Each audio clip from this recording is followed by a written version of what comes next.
हमारे YouTube channel पे आपका स्वागत है। मैं आपको नाच गीत सुनाने जा रही। पसंद आए तो एक बार ज़रूर सुनिएगा, कमेंट बॉक्स में ज़रूर बताइएगा।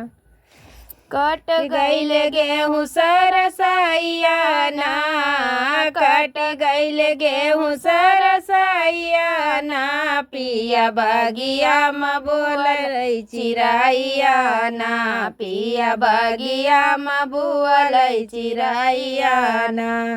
काट गईल गेहूँ सरसैया ना, काट गईल गेहूँ सरसैया ना, पिया बगिया में बोलै चिड़ैया ना, पिया बगिया में बोलै चिड़ैया ना।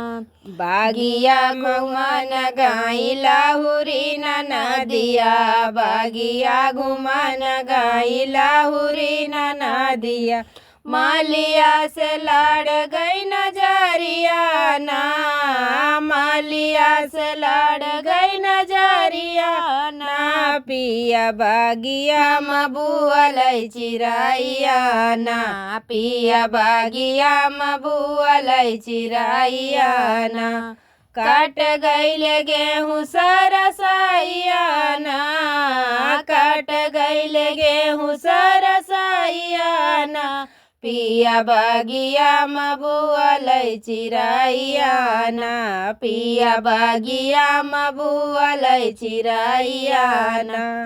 मालिया का देख मोरी नदी लोभानी, मालिया का देख मोरी नदी लोभानी, सुनिला ननद जी के भैया ना, सुनिला ननद जी के भैया ना, पिया बगिया में बोलै चिड़ैया ना, पिया बगिया में बोलै चिड़ैया ना।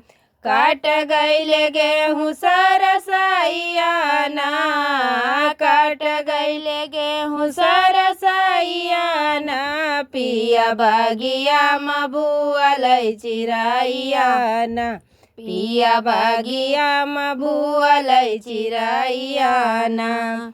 बार जौना मोर पिया अपने बहिनिया, बार जौना मोर पिया अपने बहिनिया, लग जाए कुल दाग निशानिया ना, लग जाए कुल दाग निशानिया ना, पिया बगिया में बोलै चिड़ैया ना, पिया बगिया में बोलै चिड़ैया ना।